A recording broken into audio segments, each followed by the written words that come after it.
Okay, so today we're going to continue working on object detection, which means that for every object in a photo in one of 20 classes, we're going to try and figure out what the object is and what its bounding box is, such that we can apply that model to a new data set of unlabeled data and add those labels to it.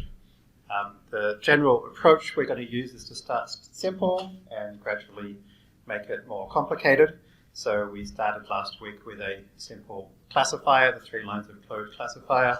We then made it slightly more complex to turn it into a bounding box without a classifier. Today we're going to put those two pieces together to make a classifier plus a bounding box. All of these are just for a single object, the largest object. And then from there we'll build up to something which is closer to our final goal. This is the final goal that we're aiming towards.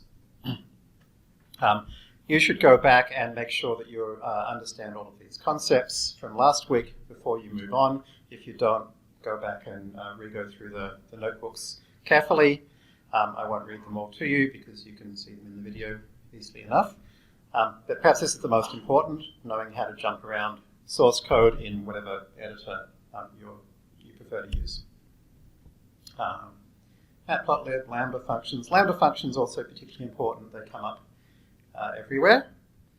And this idea of a custom head is also going to come up in pretty much every lesson. I've also added here a reminder of what you should know from part 1 of the course, because quite often I see questions on the forum asking, basically, why isn't my model working? Like, why doesn't it start training? Or having trained, why doesn't it seem to be any use? And nearly always, the answer to the question is, did you print out the inputs to it from a data loader? Did you print out the outputs from it after evaluating them? And normally the answer is no. When they try printing it and it turns out all the inputs are 0, or all of the outputs are negative, or it's like it's really obvious. So that's just something I wanted to remind you about, is that you need to know how to do these two things. And if you can't do that, then it's going to be very hard to debug models. And B, if you can do that, but you're not doing it, then it's going to be very hard for you to debug models. You don't debug models by staring at the source code, hoping your error pops out. You debug models by checking all of the intermediate steps, looking at the data, printing it out, plotting its histogram, making sure it makes sense. Okay, so we were working through Pascal notebook, and we had just quickly zipped through the bounding box of the largest object without a classifier part. And there was one bit that I skipped over and said I'd come back to, so let's do that now. Which is to talk about augmentations, data augmentations of the y, of the dependent variable. Before I'll just mention something pretty awkward in all this, which is I've got here image classifier data continuous equals true. This makes no sense whatsoever. A classifier is anything where the dependent variable is categorical or binomial, as opposed to regression, which is anything where the dependent variable is continuous. And yet this parameter here, continuous equals true, says that the dependent variable is continuous. So this claims to be creating data for a classifier where the dependent is continuous. This is the kind of awkward, rough edge that you see when we're kind of at this, like, you know, the edge of the FastAI code that's not quite solidified yet. So probably by the time you watch this in the MOOC, this will be sorted out, and this will be called image regressor data or something like that. But, you know, I just wanted to kind of point out this issue, and also because sometimes people are getting confused between regression versus classification, and this is not going to help one bit. Okay, so let's create some data augmentations, right? Now, normally when we create data augmentations, we tend to type in like transform side on or transforms top down, right? But if you look inside the FastAI.transforms module, you'll see that they are simply defined as a list. So there's something called transforms basic, which is 10-degree rotations plus 0.05 brightness and contrast, and then side on adds to that random horizontal flips, or else top down adds to that random dihedral group of 8 symmetry flips, which basically means every possible 90-degree rotation optionally with a flip, so 8 possibilities. So like these are just little shortcuts that I added because they seem to be useful a lot of the time, but you can always create your own list of augmentations, right? And if you're not sure what augmentations are there, you can obviously check the fast AI source, or if you just start typing random, they all start with random, so you can see them easily enough. So let's take a look at what happens if we create some data augmentations, create a model data object, and let's just go through and rerun the iterator a bunch of times. And we'll do two things. We'll print out the bounding boxes. And so you can see the bounding box is the same each time. And we will also draw the pictures. So you'll see this lady is, as we would expect, flipping around and spinning around and getting darker and lighter. But the bounding box, A, is not moving, and B is in the wrong spot. So this is the problem with data augmentation when your dependent variable is pixel values or is in some way connected to your independent variable. The two need to be augmented together. And in fact, you can see that from the printout, these numbers are bigger than 224, but these images are of size 224. That's what we requested in this transforms. And so it's not even being like scaled or cropped or anything, right? So you can see that our dependent variable needs to go through all of the same geometric transformations as our independent variable. So to do that, every transformation has an optional transform y parameter. It takes a transform type enum. The transform type enum has a few options, all of which we'll cover in this course. The coord option says that the y values represent coordinates. Okay, in this case, bounding box coordinates. Okay, and so therefore, if you flip, you need to change the coordinate to represent that flip, or if you rotate, you have to change the coordinate to represent that rotation. So I can add transform type.coord to all of my augmentations. I also have to add the exact same thing to my transforms from model function, because that's the thing that does the cropping and or zooming and or padding and or resizing. And all of those things need to happen to the dependent variable as well. Right? So if we add all of those together and rerun this, you'll see the bounding box changes each time, and you'll see it's in the right spot. Now you'll see sometimes it looks a little odd, like here. Why is that bounding box there? And the problem is, this is just a constraint of the information we have, right? The bounding box does not tell us that actually her head isn't way over here in the top left corner, right? But actually, if you do a 30-degree rotation and her head was over here in the top left corner, then the new bounding box would go really high, right? So this is actually the correct bounding box based on the information it has available, which is to say, this is how high she might have been. So basically, you've got to be careful of not doing too higher rotations with bounding boxes because there's not enough information for them to stay totally accurate. It's just a fundamental limitation of the information we're given. If we were doing like polygons or segmentations or whatever, we wouldn't have this problem. Okay, so I'm going to do maximum of 3-degree rotations to avoid that problem. I'm also going to only rotate half the time. I'm going to have my random flip, and I'm going to have my brightness and contrast changing, and so there's my set of transformations that I can use. Okay. So we briefly looked at this custom head idea, but basically if you look at dot summary does something pretty cool, which is it basically runs a small batch of data through a model and prints out how big it is at every layer. And we can see that at the end of the convolutional section before we hit the flatten, it's 512 by 7 by 7. Okay? And so 512 by 7 by 7, a tensor, a rank 3 tensor of that size, if we flatten it out into a single rank 1 tensor, into a vector, it's going to be 25,088 long. Right? So then that's why we had this linear layer from 25088 to 4, because they're the 4 bounding boxes. Right? So stick that on top of a pre-trained ResNet and train it for a while, and there were the results we got. Okay, so that's where we got to last time. So let's now put those two pieces together so that we can get something that classifies and does bounding boxes. And there are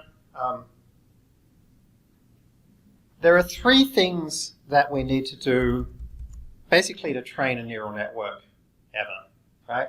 We need to provide data. We need to pick some kind of architecture.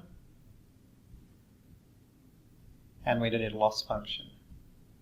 Okay? So the loss function says, you know, anything that gives a lower number here is a better network using this data in this architecture. So we're going to need to create those three things for our classification plus bounding box regression. So that means we need a model data object which has as the independence the images, and as the dependence I want to have a tuple. The first element of the tuple should be the bounding box coordinates, and the second element of the tuple should be the class. Okay. There's lots of different ways you could do this. The particularly lazy and convenient way I came up with was to create two model data objects representing the two different dependent variables I want. So one with the bounding box coordinates, one with the classes, just using the CSVs we built before. And now I'm going to merge them together. So I create a new dataset class, and a dataset class is anything which has a length and an indexer, so something that lets you use it in square brackets like a list. And so in this case, I can have a constructor which takes an existing data set, so that's going to have both an independent and a dependent, and the second dependent that I want, the length then is just obviously the length of the data set, the first data set, and then getItem is grab the x and the y from the data set that I passed in and return that x and that y and the ith value of the second dependent variable I passed in. Right? So there's a data set that basically adds in a second dependent variable. As I said, there's lots of ways you could do this. But it's kind of convenient because now what I could do is I can create a training data set and a validation data set based on that. So here's an example. You can see it's got a tuple of the bounding box coordinates in the class. We can then take the existing training and validation data loaders and actually replace their data sets with these, and I'm done. Okay? So we can now test it by grabbing a mini batch of data and checking that we have something that makes sense. Okay. So there's one way to customize a data set. So what we're going to do this time now is we've got the data, so now we need an architecture. So the architecture is going to be the same as the architectures that we used for the classifier and for the bounding box regression, but we're just going to combine them. So in other words, if there are C classes, then the number of activations we need in the final layer is 4 plus C. We've got the 4 bounding box coordinates and the C probabilities, 1 per class. So this is the final layer, a linear layer that has 4 plus len of categories, activations. The first layer, as before, is a flatten. We could just join those up together, but in general, I want my my custom head to hopefully be capable of solving the problem that I give it on its own, if the pre-trained backbone it's connected to is appropriate. And so in this case, I'm thinking, okay, I'm trying to do like quite a bit here, two different things, a classifier and bounding box regression. So just a single linear layer doesn't sound like enough. So I put in a second linear layer. Okay? And so you can see we basically go ReLU, drop out linear, ReLU, batch norm, drop out linear. If you're wondering why there's no batch norm back here, I checked the ResNet backbone. It already has a batch norm as its final layer, so I don't need one. Okay? So this is basically nearly the same custom head as before. It's just it's got two linear layers rather than one, and the appropriate non-linearities. Okay, so that's piece two. We've got data, we've got architecture. Now we need a loss function.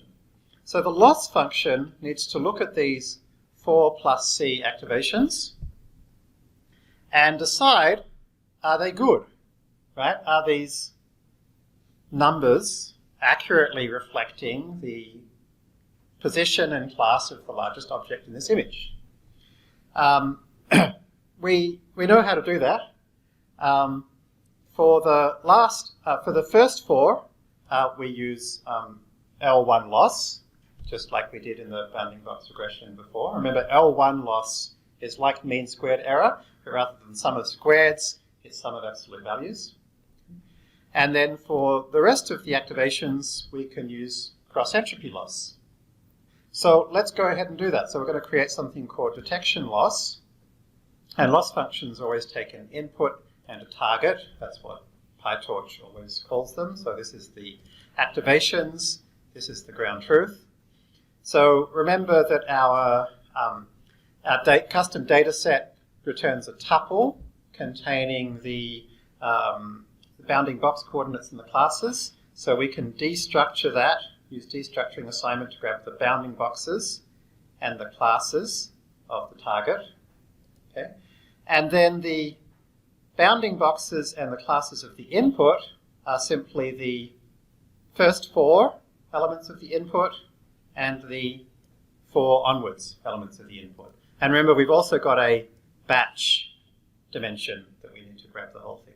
Okay, so that's it. We've now got the bounding box target, bounding box input, class target, class input. For the bounding boxes, we know that they're going to be between 0 and 224, the coordinates, because that's how big our image is. Right?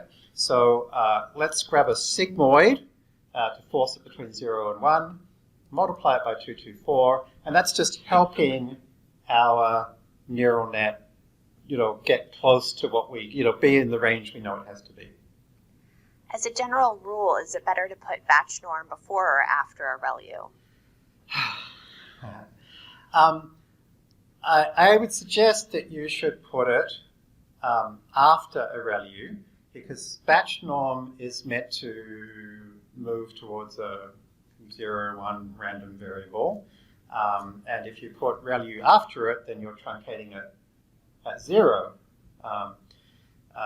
So there's no way to create negative numbers. But if you put ReLU and then batch norm, it does have that ability. Having said that, and I think that way of doing it gives slightly better results. Having said that, it's not too big a deal either way. And you'll see during this part of the course, most of the time I go ReLU and then batch norm, but sometimes I go batch norm and then ReLU if I'm trying to be consistent with a paper or something like that. Because I think originally the batch norm authors put it after the activation, so there's still people that do that. Okay, so this is kind of to help our data, or force our data into the right range, which, if you can do stuff like that, it makes it easier to train. Yes, Rachel? One more question. What's the intuition behind using dropout with p equals 0.5 after a batch norm? Doesn't batch norm already do a good job of regularizing? Batch norm does an okay job of regularizing, but if you think back to part 1, we kind of had that list of things we do to avoid overfitting, and adding batch norm is one of them, as is data augmentation, but it's perfectly possible that you'll still be overfitting. So one nice thing about dropout is that it has a parameter to say how much to drop out, and so that like parameters are great. Like, or specifically, parameters that decide how much to regularize are great, because it lets you build a nice big over-parameterized model and then decide how much to regularize it. So yeah, I tend to always include dropout, and then if it turns out I'll start with p equals 0, and then as I need to add regularization, I can just change my dropout parameter without worrying about, if I saved a model, I want to be able to load it back, but if I had dropout layers in one and not in another, it won't load anymore, so this way it stays consistent. Okay, so now that I've got my inputs and targets, I can just go, hey, calculate the L1 loss and add to it the cross entropy. Right? So that's our loss function. It's surprisingly easy, perhaps. Now, of course, the cross entropy and the L1 loss may be of wildly different scales, in which case in the loss function, the larger one is going to dominate. And so I just ran this in a debugger, checked what, or you could just use print, check how big each of the two things were, and found if I multiply by 20, that makes them about the same scale. As you're training, it's nice to print out information as you go. So I also grabbed the L1 part of this and put it in a function, and I also created a function for accuracy, so that I could then make their metrics, and so that it would print it out as it goes. Right? So we've now got something which is printing out our object detection loss, detection accuracy, and detection L1. And so we train it for a while, and it's looking good. Our detection accuracy is in the kind of low 80s, which is the same as what it was before. That doesn't surprise me because ResNet was designed to do classification, so I wouldn't expect us to be able to improve things in such a simple way. But it certainly wasn't designed to do bounding box regression. It was explicitly actually designed in such a way as to be as to kind of not care about geometry, right? It takes that last 7x7 grid of activations and averages them all together and throws away all of the information about where things came from. So so you can see that the when we only train the last layer, the detection L1 is pretty bad, 24, and it really improves a lot, right? Whereas the accuracy doesn't improve, it stays exactly the same. Interestingly, the L1, when we do accuracy and bounding box at the same time, at 8.5, seems like it's a little bit better than when we just do bounding box regression. And if that's counterintuitive to you, then this would be one of the main things to think about after this lesson, because it's a really important idea. And the idea is this. Figuring out, let's look at the results while we do that. Here are the results. Figuring out what the main object in an image is kind of the hard part, and then figuring out exactly where the bounding box is and what class it is kind of the easy part in a way. And so when you've got a single network that's both saying what is the object and where is the object, it's going to share all of the computation about finding the object, right? And so all that shared information, all that shared computation is very efficient.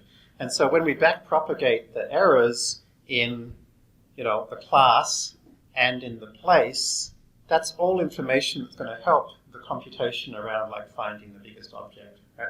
So anytime you've got multiple tasks which kind of share some concept of what those tasks would need to do to complete their work, it's very likely they should share at least some layers of the network together.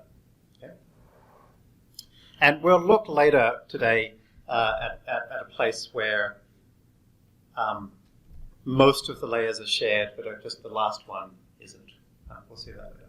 Okay, so you can see this is doing a good job, as before, of any time there's just a single major object. Sometimes it's getting a little confused. It thinks the main object here is the dog and has kind of circled the dog, although it's kind of recognized that actually the main object is a sofa. And so the classifier is doing the right thing, but the bounding box is labeling the wrong thing, which is kind of curious. When there are two birds, it can only pick one, so it's just kind of hedging in the middle. Ditto when there's lots of cows, and so forth. Doing a good job with this car. All right, so that's that, right? There's not much new there, although in that last bit we did learn about some simple custom data sets and simple custom loss functions. Hopefully you can see now how easy that is to do.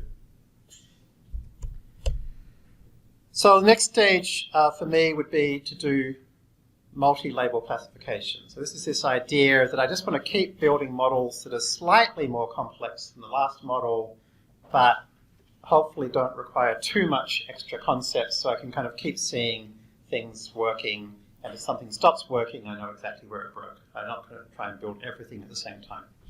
So multi-label classification is so easy, there's not much to mention. So we've moved to Pascal multi. Now this is where we're going to do the multi-object stuff. So for the multi-object stuff, I've just copied and pasted the functions from the previous notebook that we used. So they're all at the top. So we can create now a multi-class CSV file using the same basic approach that we did last time. And mention, by the way, one of our students actually who's visiting from India, Fani, pointed out to me that all this stuff we're doing with default dicts and stuff like that, he actually showed a way of doing it which was much simpler using pandas, and he shared that on the forum. So I totally bow to his much better approach, a much simpler, more concise approach. And yeah, it's definitely true, like the more you get to know pandas, the more often you realize it's a good way to solve lots of different problems. So definitely check that out. Can you pass that?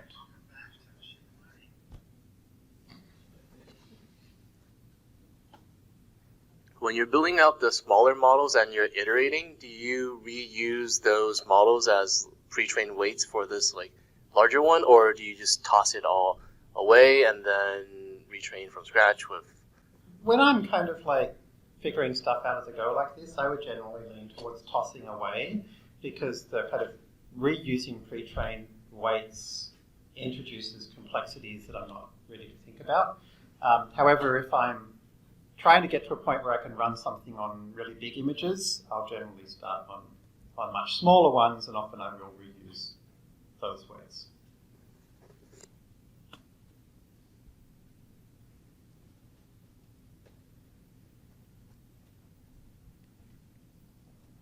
Okay, so in this case, all we're doing is we're just joining up all of the classes with a space, which gives us a CSV in the normal format. And once we've got the CSV in a normal format, it's the usual 3 lines of code. And we train it. And we print out the results. So there's literally nothing to show you there. And as you can see, it's done a great job. The only mistake I think it made was it called this dog, whereas it should have been dog and sofa. But I think everything else is correct. Okay, so multi-class classification is pretty straightforward. One minor tweak here is to note that I used a set here because I don't want to list all of the objects. I only want each object type to appear once, and so the set class is a way of deduplicating a list. So that's why I don't have person, person, person, person, person. It just appears once. So yeah, these object classification pre-trained networks we have are really pretty good at recognizing multiple objects, as long as you only have to mention each one once. So that works pretty well. All right, so we've got this idea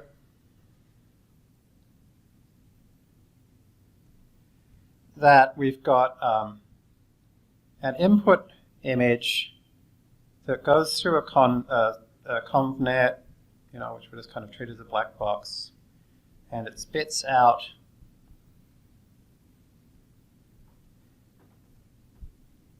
a tensor, basically a vector of size 4 plus c. Right? We C is the number of classes. Right? So that's what we've got. And that gives us an object detector for a single object, the largest object in our case. So let's now create one which doesn't find a single object, but that finds 16 objects. Okay? So an obvious way to do that would be to take this is just an n.linear, right? Which has got however many inputs and 4 plus C outputs.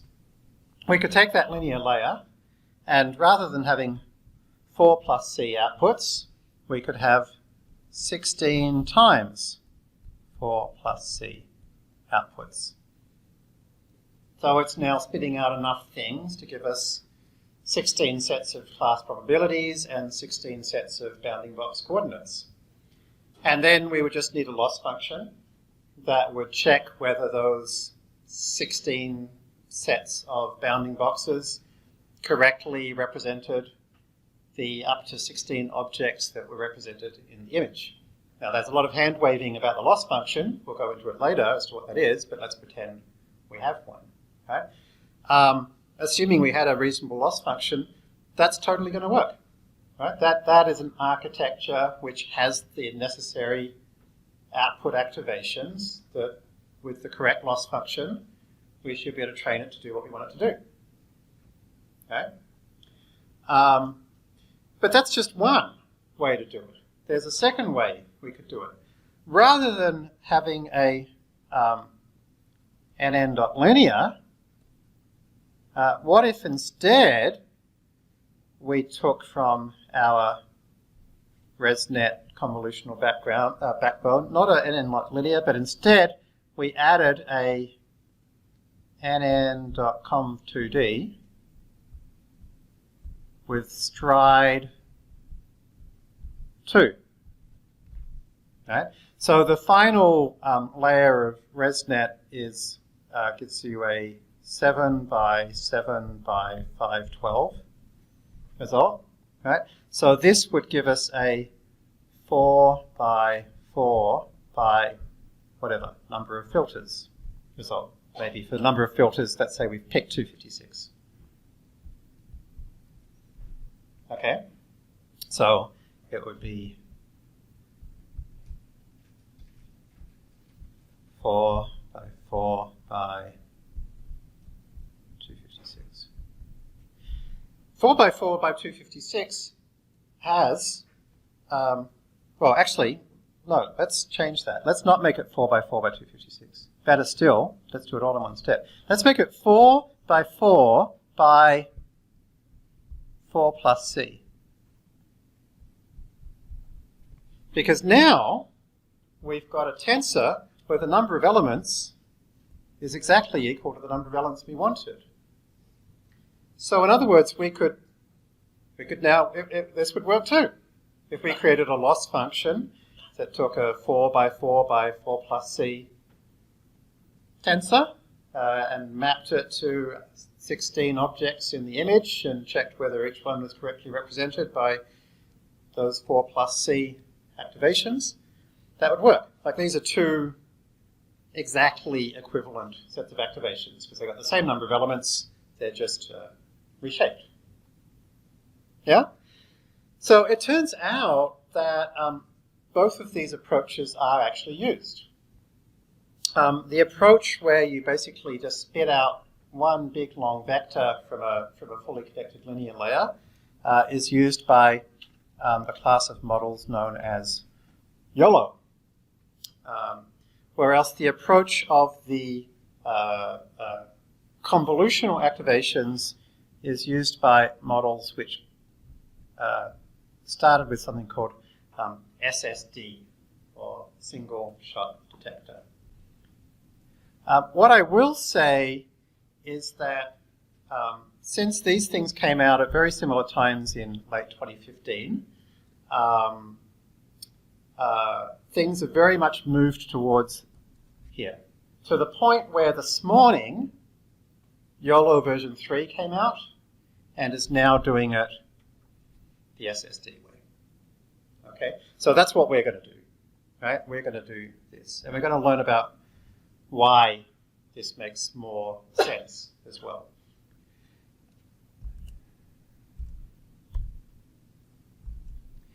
And so the basic idea is this.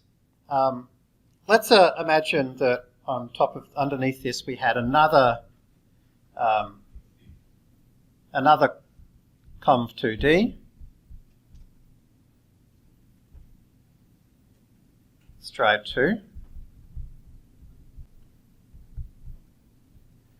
Then we'd have something which was 2 by 2 by, again, let's say it's 4 plus c. Right, that's nice and simple. And so basically, it's creating a grid that looks something like this. 1, 2, 3, 4. Right?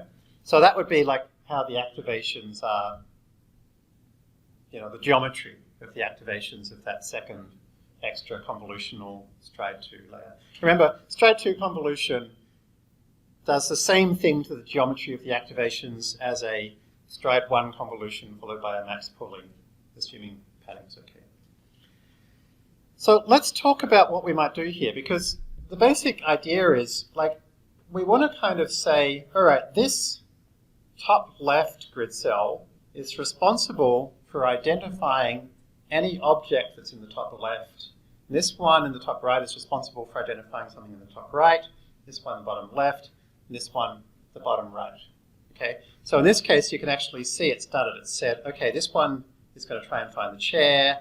This one, it's actually made a mistake. It should have said table, but there are actually 1, 2, 3 chairs here as well, so it makes sense, right? So basically, each of these grid cells, if it's going to be told in the loss function, your job is to find the object, you know, the big object that's in that part of the image. So what, could you pass that there, please? So for multi-label classification, I saw you had a threshold on there, which I guess is a hyperparameter. Is there a way to... You're well ahead. Okay, cool. Let's work through the two problems. Okay. All right. So why do we care about the idea that we would like this convolutional grid cell to be responsible for finding things that were in this part of the image? And the reason is because of something called the receptive field of that convolutional grid cell. And the basic idea is that throughout your convolutional layers, every piece of those tensors has a receptive field, which means which part of the input image was responsible for calculating that cell, right? And like all things in life, the easiest way to see this is with Microsoft Excel. So do you remember our convolutional neural net? And this was MNIST, and we had the number 7. And it went through a 2-channel filter, channel 1, channel 2, right? Which therefore created a 2-channel output, right? And then the next layer was another convolution. So this tensor is now a 3D tensor, right? Which then creates a, again, 2-channel output. And then after that, we had our max pooling layer, okay, and so forth. So let's look at this part of this output. And the fact that this is conv followed by max pool, let's just pretend it's a stride 2 conv. It's basically the same thing-ish. So let's see where this number 27 came from. So if you've got Excel, you can go formulas, trace precedence, right? And so you can see this came from these 4, okay? Now where did those 4 come from? Those 4 came from, obviously, the convolutional filter kernel, the kernels, and from these 4 parts of conv1, right? Because we've got 4 things here, each one of which has a 3 by 3 filter, and so we have 3, 3, 3, 3. So it all together makes up 4 by 4. Where did those 4 come from? Those 4 came from, obviously, our filter and this entire part of the input image. Okay, and what's more, you can see, and it also comes through this whole direction as well, right? And you can see that these bits in the middle have lots of weights coming out, right? Whereas these bits on the outside only have one weight coming out. So we call this here the receptive field of this activation, right? But note that the receptive field is not just saying it's this here box, but also that the center of the box has more dependencies. Okay? So this is a critically important concept when it comes to kind of understanding architectures and understanding why convnets work the way they do. The idea of the receptive field. And there are some great articles, if you just Google for convolution receptive field, you can find lots of terrific articles. I'm sure some of you will write much better ones during the week as well. So that's the basic idea then, right? Is that the receptive field of this convolutional activation is generally centered around this part of the input image, so it should be responsible for finding objects that are here. So that's the architecture. The architecture is that we're going to have a ResNet backbone followed by one or more 2D convolutions. And for now, we're just going to do one, right? Which is going to give us a 4x4 grid. And so let's take a look at that.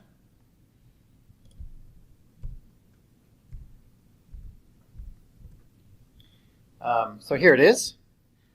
We start with ReLU and dropout. We then do, let's start at the output.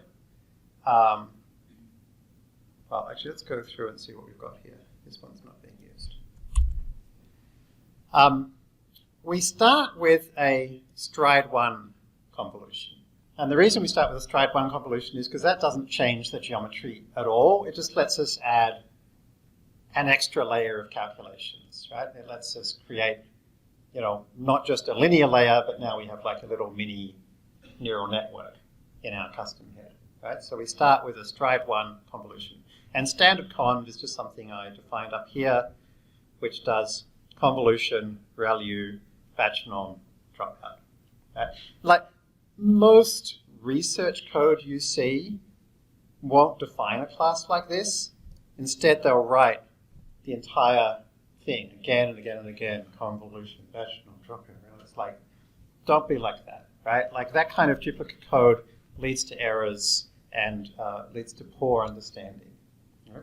And I mention that also because this week I released the first draft of the FastAI style guide.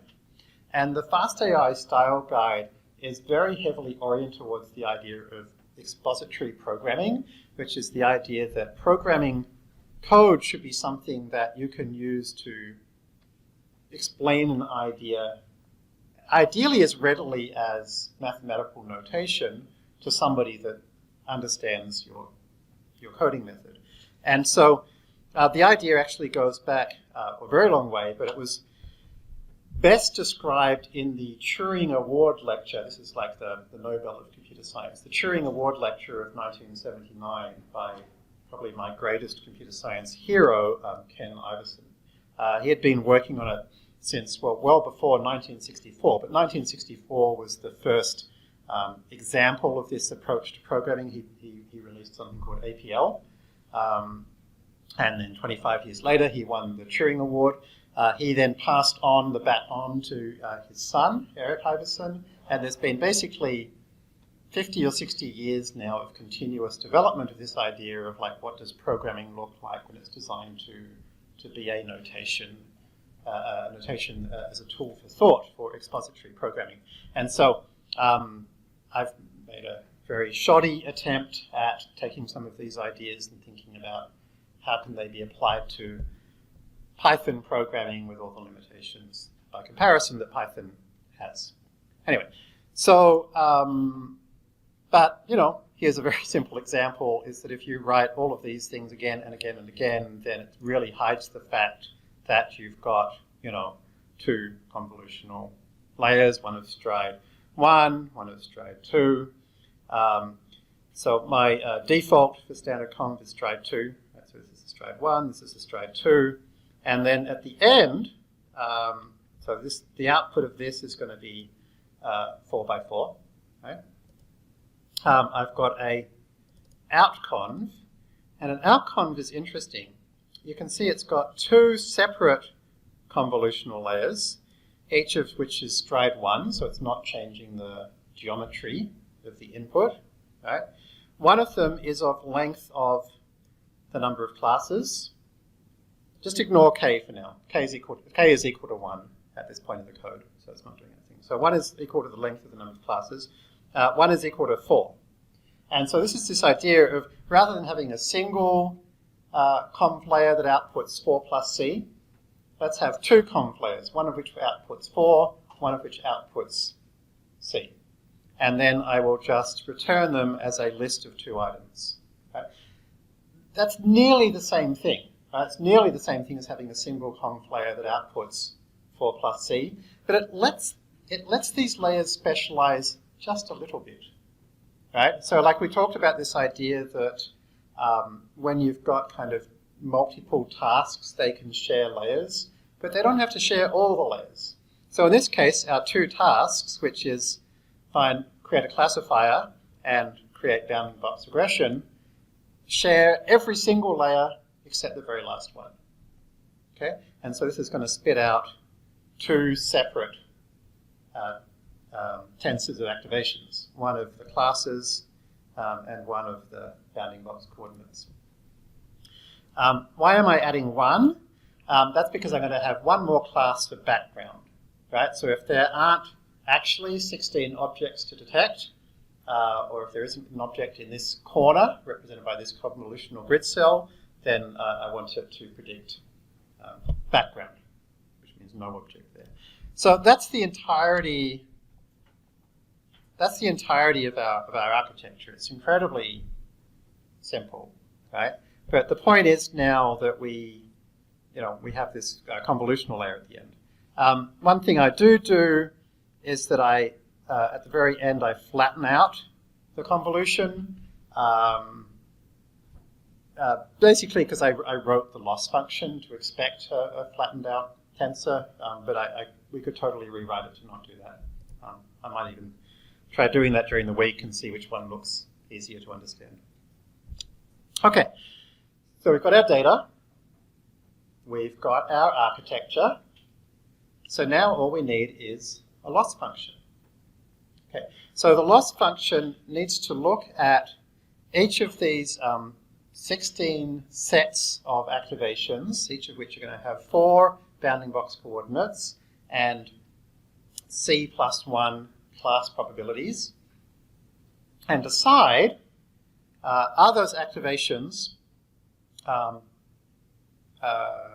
close or far away from the object which is kind of closest to this grid cell in the image. And if nothing's there, then are you predicting background correctly? So that turns out to be very hard to do. Because, let's just go back to the 2 by 2 example to keep it simple.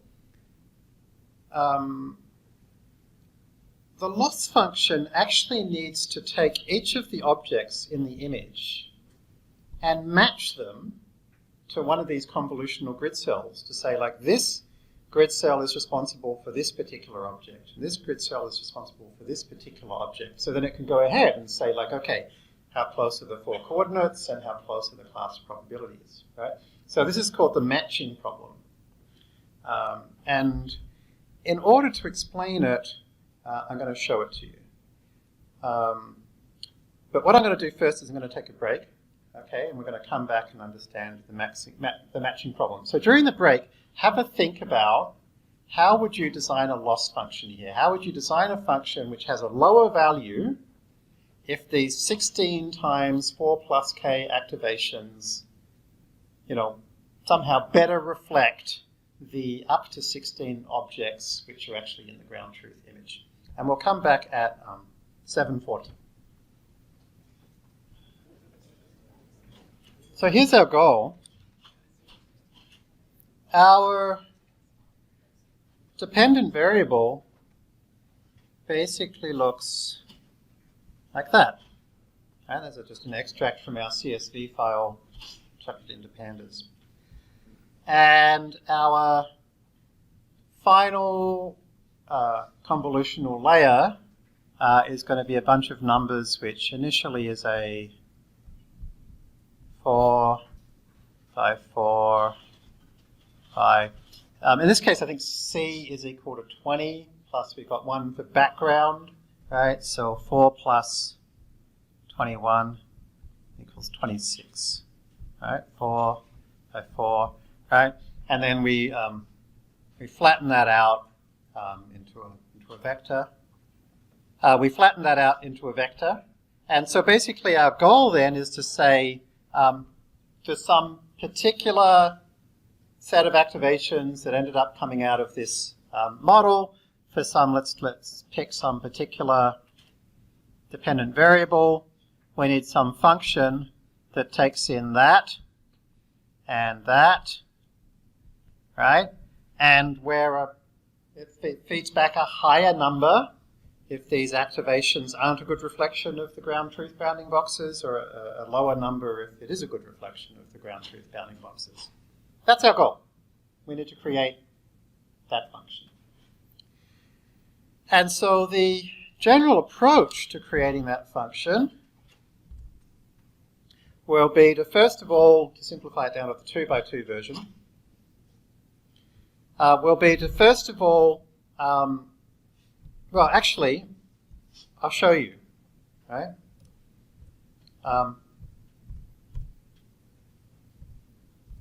Here's a model I trained earlier, okay? And let's run through. I've taken the loss function and I've split it line by line so that you can see every line that goes into making it, okay? So let's grab our validation set data loader, grab a batch from it, turn them into variables so we can stick them into a model, put the model in evaluation mode, stick that data into, we don't actually need the V anymore, redundant.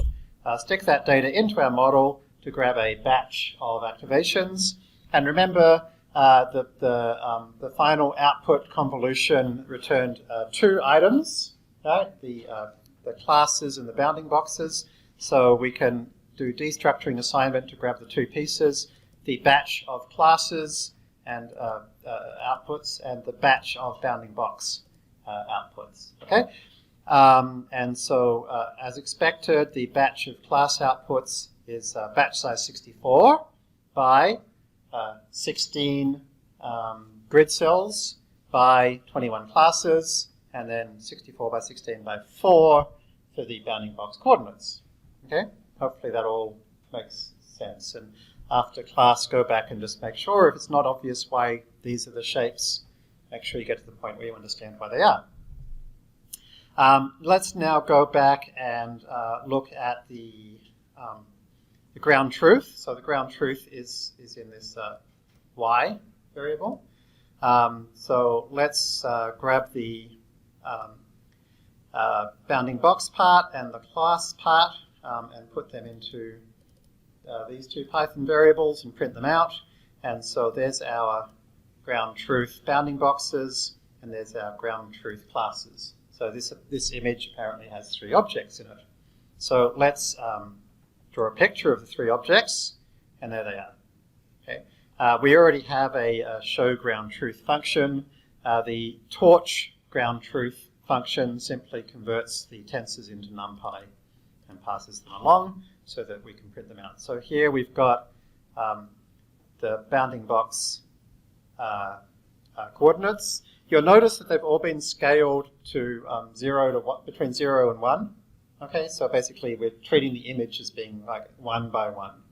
So these are all relative to the size of the image. There's our 3 classes, and so here they are. Chair is 0, dining table is 1. and 2 is sofa. This is not a model, this is the ground truth. Great. Here is our 4x4 grid cells from our final convolutional layer. So each of these square boxes, different papers call them different things. The three terms you'll hear are anchor boxes, prior boxes, or default boxes. Okay?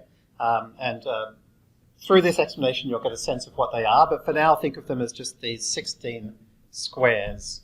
I'm going to stick with the term anchor boxes. Okay? These 16 squares are our anchor boxes.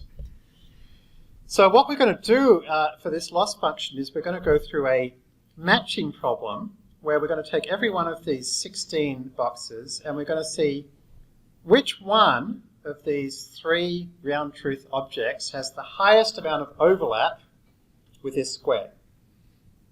Okay? So to do that, we're going to need to know, we're going to have some way of measuring an amount of overlap. And there's a standard function for this, which is called the Jacquard Index.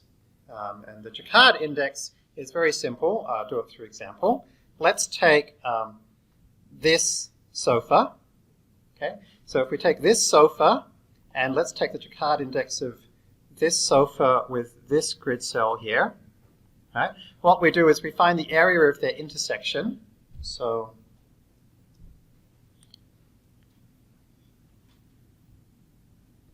here is the area of their intersection. Okay.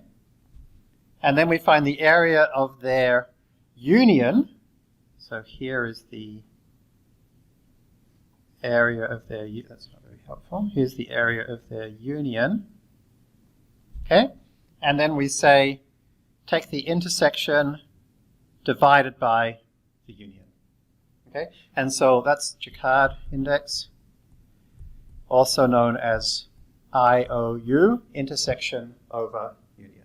Right? So if two things overlap by more compared to their total sizes together, they have a higher Jacquard Index.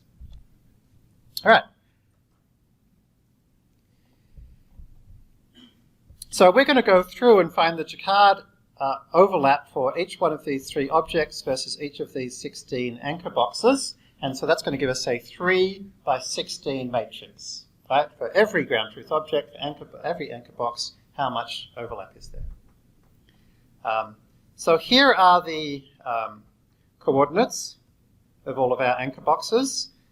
In this case, they're printed as center and height and width. Okay. And so here is the amount of overlap between, and as you can see, it's 3 by 16. Right? So for each of the three ground truth objects, for each of these 16 anchor boxes, how much do they overlap, right? So you can see here 0, 1, 2, 3, 4, 5, 6, 7, 8. The 8th anchor box overlaps a little bit with the second ground truth object. Okay? So what we could do now is we could take the max of dimension 1, right? So the max of each row, and that will tell us for each ground truth object what's the maximum amount that it overlaps with some grid cell. And it also tells us, remember, PyTorch, when you say max, returns two things. It says what is the max and what is the index of the max. So for each of these things, the 14th grid cell is the largest, here it is, 14th, is the largest overlap for the first ground truth, 13 for the second, okay, and 11 for the third. Okay, so that tells us, you know, a pretty good way of assigning each of these ground truth objects to a grid cell. What the match is which one is the highest overlap. But we're going to do a second thing. We're also going to look at max over dimension 0. And max over dimension 0 is going to tell us what's the maximum amount of overlap for each grid cell, so across all of the ground truth objects. Right? And so particularly interesting here, tells us for every grid cell of the 16, what's the index of the ground truth object which overlaps with it the most. 0 is a bit overloaded here. 0 could either mean the amount of overlap was 0, or it could mean its largest overlap is with object index 0. It's going to turn out not to matter, right? But I just wanted to explain why there's so many zeros here. So there's a function called map to ground truth, which I'm not going to worry about for now. It's super simple code, but it's slightly awkward to think about. But basically what it does is it combines these two sets of overlaps in a way described in the Ssd paper to assign every anchor box to a ground truth object. And basically the way it assigns it is each of these three gets assigned in this way, right? So this object gets assigned to anchor box 14, this one to 13, and this one to 11. And then of the rest of the anchor boxes, they get assigned to anything which they have an overlap of at least 0.5 with. If anything that doesn't, which isn't in either of those criteria, i.e. which either isn't a maximum or doesn't have a greater than 0.5 overlap, is considered to be a cell which contains background. Okay, so that's all the map to ground truth function does. And so after we go through it, you can see now a list of all of the assignments, and you can also see anywhere that there's a 0 here, it means it was assigned to background. In fact, anywhere it's less than 0.5 here, it was assigned to background. So you can see those three, which are kind of forced assignments, that puts a high number in just to make sure that they're assigned. All right, so we can now go ahead and convert those to classes, and then we can make sure we just grab those which are at least 0.5 in size, and so finally that allows us to spit out the three classes that are being predicted. We can then put that back into the bounding boxes, and so here are what each of those bounding boxes is, what each of those anchor boxes is meant to be predicting. Okay, so you can see sofa, dining room table, chair, which makes perfect sense. If we go back to here, this is meant to be predicting sofa, this is sofa, this is meant to be predicting dining room table, this is meant to be predicting chair, and everything else is meant to be predicting background. So that's the matching stage.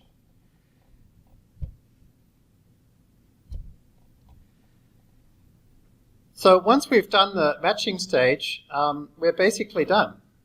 We can take the activations, just grab those which matched. That's what these positive indexes are. Subtract from those the ground truth bounding boxes, just for those which matched, the positive ones. Take the absolute value of the difference, take the mean of that, and that's L1 loss. And then for the classifications, we can just do cross entropy. And then, as before, we can add them together. Okay, so that's the basic idea.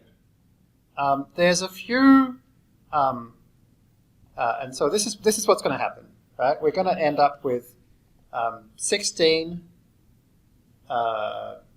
recommended, predicted bounding boxes coming out. Most of them will be background. See all these ones that say BG, but from time to time they'll say this is a cow, this is potted plant, this is car. Okay. If you're wondering, like, what does it predict in terms of the bounding box of background? The answer is it totally ignores it, right? That's why we had this only positive indexes thing here, right? So if it's background, there's no sense of like where's the correct bounding box for background. It's totally meaningless. So the only ones where the bounding box makes sense out of all these are the ones that aren't background. There are some important little tweaks. One is that how do we interpret the activations? And so the way we interpret the activations is defined here in activation to bounding box. And so basically we grab the activations, we stick them through than, and so remember than is the same as sigmoid, it's that S shape, except it's scaled to be between -1 and 1, not between 0 and 1. Okay, so it's basically a sigmoid function that goes between -1 and 1. And so that forces it to be within that range. And we then say, okay, let's grab the actual position of the anchor boxes, and we will move them around according to the value of the activations divided by 2. So in other words, each predicted bounding box can be moved by up to 50% of a grid size from where its default position is, and ditto for its height and width, it can be up to twice as big or half as big as its default size. So that's one thing, is we have to convert the activations into some kind of way of scaling those default anchor box positions. Another thing is we don't actually use cross entropy. We actually use binary cross entropy loss. Right? So remember, binary cross entropy loss is what we normally use for multi-label classification, like in the Planet Amazon satellite competition. Each satellite image could have multiple things in it. Right? So if it's got multiple things in it, you can't use softmax, because softmax kind of really encourages just one thing to have the high number. In our case, each anchor box can only have one object associated with it. So it's not for that reason that we're avoiding softmax. It's something else, which is it's possible for an anchor box to have nothing associated with it. So there'd be two ways to handle that, this idea of background. One would be to say, you know what, background's just a class, right? So let's use softmax, right, and just treat background as one of the classes that the softmax could predict. A lot of people have done it this way. I don't like that though, right? Because that's a really hard thing to ask a neural network to do, is basically to say, can you tell whether this grid cell doesn't have any of the 20 objects that I'm interested with a Jacquard overlap of more than 0.5? Now, that's a really hard thing to put into a single computation. On the other hand, what if we just had, for each class, you know, is it a motorbike? Is it a bus? Is it a person? Is it a bird? Is it a dining room table? Right? And then it can check each of those and be no, no, no, no, no. And if it's no to all of them, then it's like, oh, then it's background. Right? So that's the way I'm doing it. Is it's not that we could have multiple true labels, but we can have 0 true labels. And so that's what's going on here. We take our target and we do a one-hot embedding with number of classes plus 1. So at this stage we do have the idea of background for the one-hot embedding. But then we remove the last column. So the background column's now gone. Right? And so now this vector's either of all zeros, basically, meaning there's nothing here, or it has at most 1, 1. And so then we can use binary cross entropy to compare our predictions with that target. That is a minor tweak, right? But like, it's the kind of minor tweak that I want you to think about and understand, because it's a really, like, it makes a really big difference in practice to your training. And it's the kind of thing that you'll see a lot of papers talk about. Like often when there's some increment over some previous paper, it'll be something like this. It'll be somebody who realizes like, oh, trying to predict a background category using a softmax is a really hard thing to do. What if we used a binary cross entropy instead? You know? And so it's kind of like, if you understand what this is doing, and more importantly, why we're doing it, that's a really good test of your understanding of the material. Okay? And if you don't, that's fine, right? It just shows you this is something that you need to maybe go back and re-watch this part of the video and talk to some of your classmates, and if necessary ask on the forum until you understand what are we doing, why are we doing it. Okay? So that's what this binary cross entropy loss loss function is doing. So basically in this part of the code, we've got this custom loss function. We've got the thing that calculates the Jacquard Index. We've got the thing that converts activations to bounding box. We've got the thing that does map to ground truth that we looked at. Okay, and that's it. All that's left is the Ssd loss function. So the Ssd loss function, this is actually what we set as our crit, as our criterion, is Ssd loss. Okay? So what Ssd loss does is it loops through each image in the mini batch, and it calls Ssd1 loss, so Ssd loss for one image.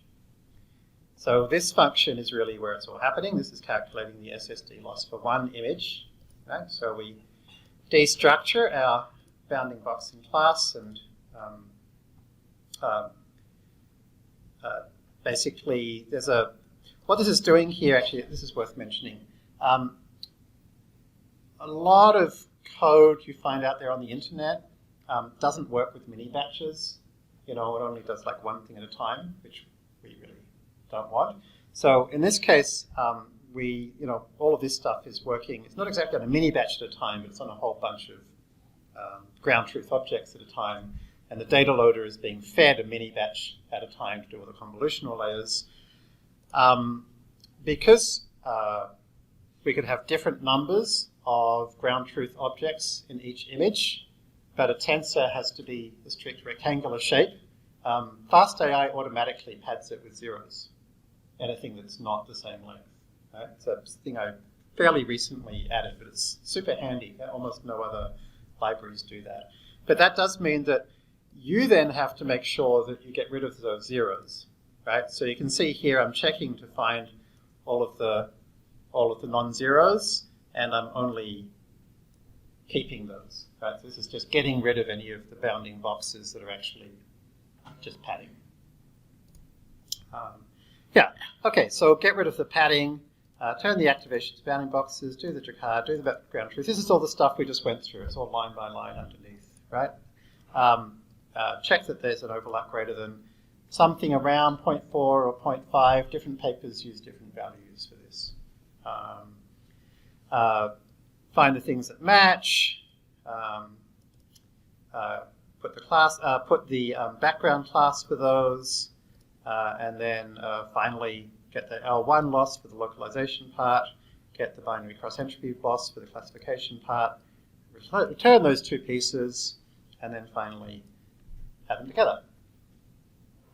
So that's a lot going on, and it might take a few watches of the video to looking at the code to fully understand it. But the basic idea now is that we now have the things we need. We have the data, we have the architecture, and we have the loss function. So now we've got those three things we can train. So I do my normal learning rate finder, and train for a bit. And we get down to 25, and then at the end we can see how we went. So obviously this isn't quite what we want. I mean, in practice we'd kind of remove the background ones or some threshold, but it's on the right track. There's a dog in the middle, it's got a 0.34. There's a bird here in the middle of 0.94. Something's working okay. I've got a few concerns. I don't see anything saying motorcycle here. It says bicycle, which isn't great. There's nothing for the potted plant that's big enough. But that's not surprising because all of our anchor boxes were small. They were 4x4 grid. Right? So to go from here to something that's going to be more accurate, all we're going to do is to create way more anchor boxes. Okay, so there's a couple of ways we can create. Quick question. I'm just getting lost in the fact that the anchor boxes and the bounding boxes how are they not the same? Isn't that how we wrote the loss? I must be missing something. Anchor boxes are the fixed square grid cells. These are the anchor boxes. They're in an exact, specific, unmoving location. the bounding boxes are, these are 3 things are bounding boxes, these 16 things are anchor boxes. Okay. So we're going to create lots more anchor boxes. So there's 3 ways to do that, and I've kind of drawn some of them, or printed some of them here. One is to create anchor boxes of different sizes and aspect ratios. So here you can see,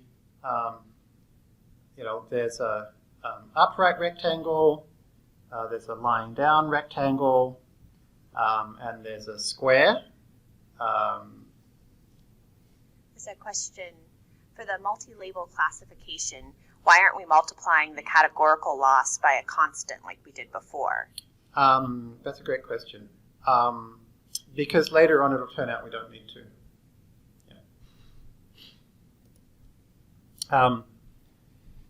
So you can see here, like, there's a square. And so I don't know if you can see this, but if you look, you've basically got 1, 2, 3 squares of different sizes. And for each of those 3 squares, you've also got a lying down rectangle and an upright rectangle to go with them, right? So we've got 3 aspect ratios at 3 zoom levels.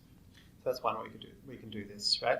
And this is for the 1 by 1 grid. So in other words, if we added 2 more stride 2 convolutional layers, you eventually get to a 1 by 1 grid. And so this is for the 1 by 1 grid.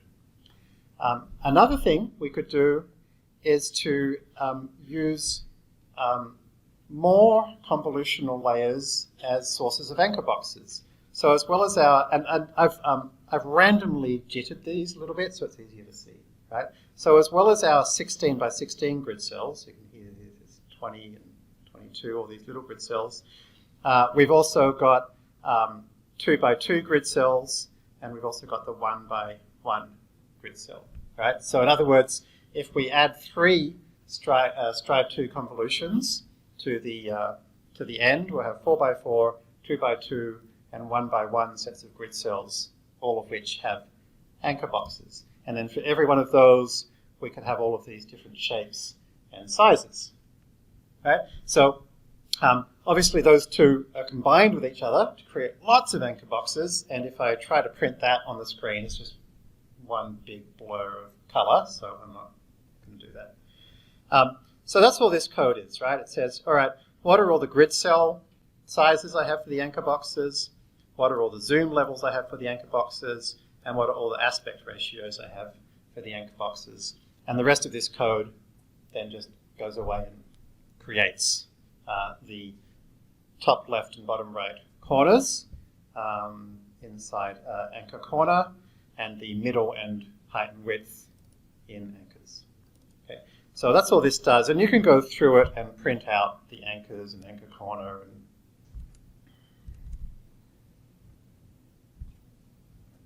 So the key is to remember this basic idea that we have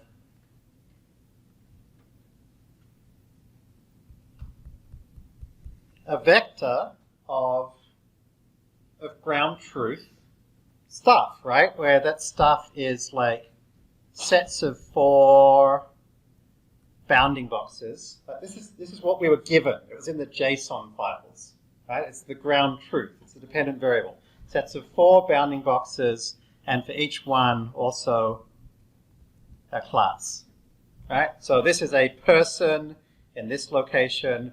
This is a dog in this location. Now that's the ground truth that we're given. Yes?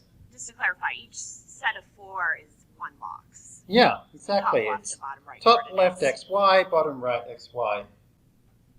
So that's what we printed here, right? We printed out, this is what we call the ground truth. There's no model. This is what we're told is this is what the answer is meant to be. And so remember, anytime we train a neural net, we have a dependent variable, and then we have a neural net, some black box neural net, that takes some input and spits out some output activations. Right? And we take those activations and we compare them to the ground truth. We calculate a loss, we find the derivative of that and adjust the weights according to the derivative times the learning rate. Okay? So the loss is calculated using a loss function.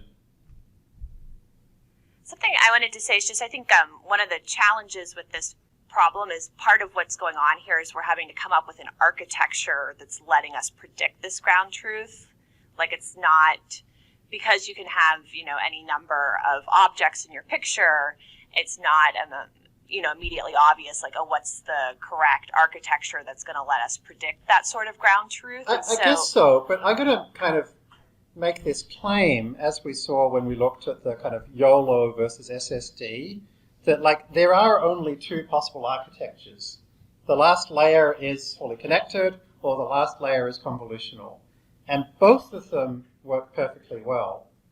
I'm sorry, I meant in terms of by creating this idea of anchor boxes and anchor boxes with different locations and sizes, that's giving you a format that kind of lets you get to the activations. You're right, like high level. But you see, okay, so that's really entirely in the loss function, not in the architecture. If we used the Yolo architecture where we had a fully connected layer, literally, there would be no concept of geometry in it at all, right? So I would suggest kind of forgetting the architecture and just treat it as just a given. It's a thing that is spitting out 16 times 4 plus C activations, right?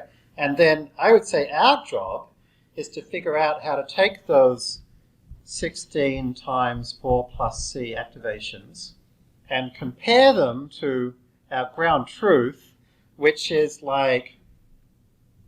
4 plus, it's 4 plus 1, but if it was 1 hot encoded, it would be C, and I think that's easier to think about, so call it 4 plus C times however many ground truth objects there are for that particular image, right? So let's call that M, right? So we need a loss function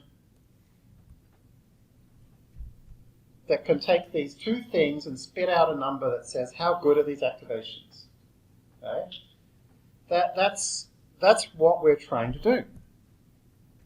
So to do it, we need to take each one of these M ground truth objects and decide which set of 4 plus C activations is responsible for that object. Which one should we be comparing and saying yeah, it's the right class or not, and yeah, it's close or not. Okay? And so the way we do that is basically to say, okay, let's decide the first 4 plus C activations are going to be responsible for predicting the bounding box of the thing that's closest to the top left.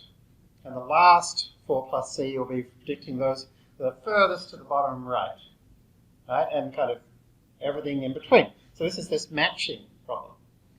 And then, of course, we're not using the Yolo approach where we have a single vector. We're using the SSD approach where we spit out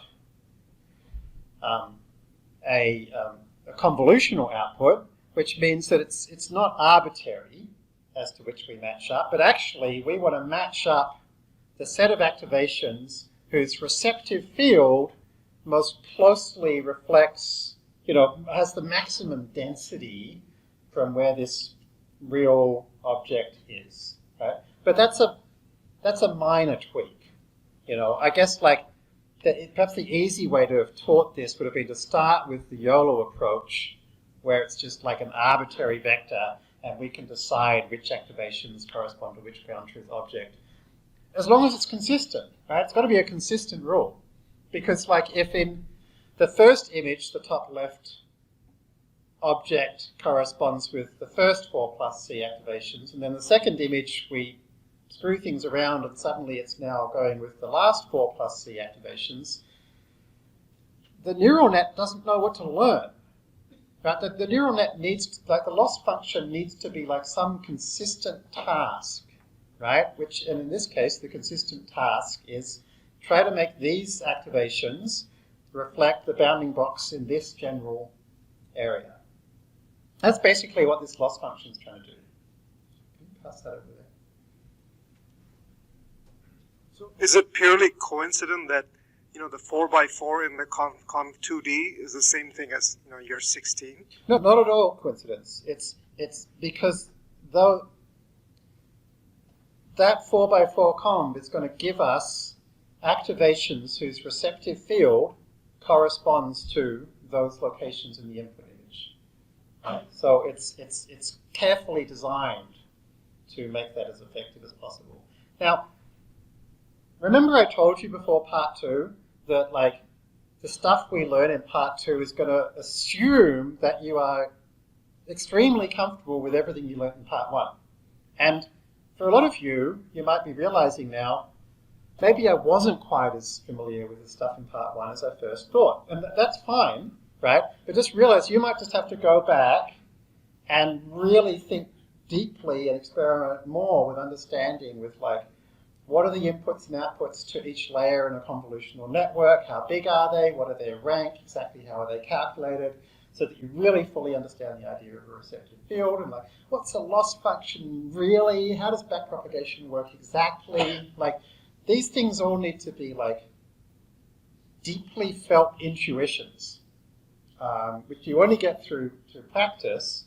And once they're all deeply felt intuitions, then you can rewatch this video and you'll be like, oh, I see. Okay, I see that, these activations just need some way of understanding what task they're being given. That is being done by the loss function, and the loss function is encoding a task.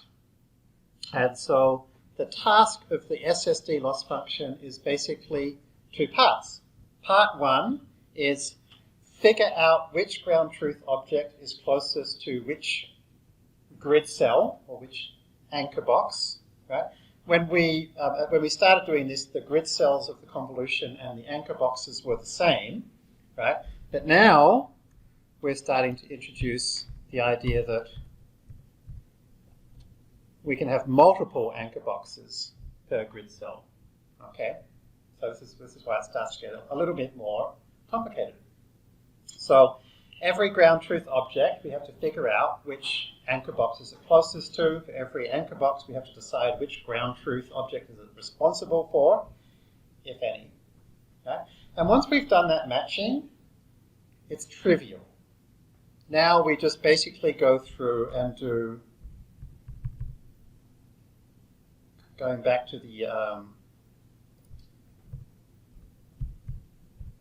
single object detection. Now it's just this, basically.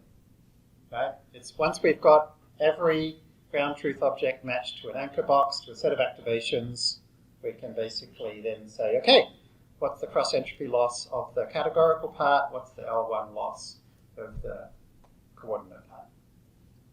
So really it's the matching part, which is kind of the, the kind of slightly surprising bit. And then this idea of picking those in a way that the convolutional network gives it the best opportunity to calculate that part of the space is then the final cherry on top. And this, I'll tell you something else. This class is by far, I think, going to be the most conceptually challenging. And part of the reason for that is that after this, we're going to go and do some different stuff, and we're going to come back to it in lesson 14 and do it again with some tweaks, right? And we're going to add in some of the new stuff we learn afterwards. So you're going to get a whole second run through of this material, effectively, once we add some extra stuff at the end. So we're going to revise it as we normally do. Remember in part 1, we kind of went through computer vision, NLP, structured data, back to NLP, back to computer vision, so we revised everything from the start at the end. It'll be kind of similar here. So, yeah, so don't worry if it's a bit challenging at first. you'll get there. Okay, so for every grid cell, there can be different sizes. We can have different orientations and zooms representing different anchor boxes, which are just like conceptual ideas. They're basically, every one of these is associated with one set of 4+C activations in our model, right? So however many of these ground truth boxes we have, we need to have that times 4+C activations in the model. Now that does not mean that each convolutional layer needs that many filters, right? Because remember, the 4x4 convolutional layer already has 16 sets of filters. The 2x2 convolutional layer already has 4 sets, not of filters, sorry, of activations. And then finally the 1x1 has 1 set of activations. So we basically get 1 plus 4 plus 16 for free, just because that's how a convolution works. It calculates things at different locations. So we actually only need to know k, where k is the number of zooms by the number of aspect ratios, whereas the grids we're going to get for free through our architecture. So let's check out that architecture. So the model is nearly identical to what we had before, right? But we're going to go, we're going to have a number of stride 2 convolutions,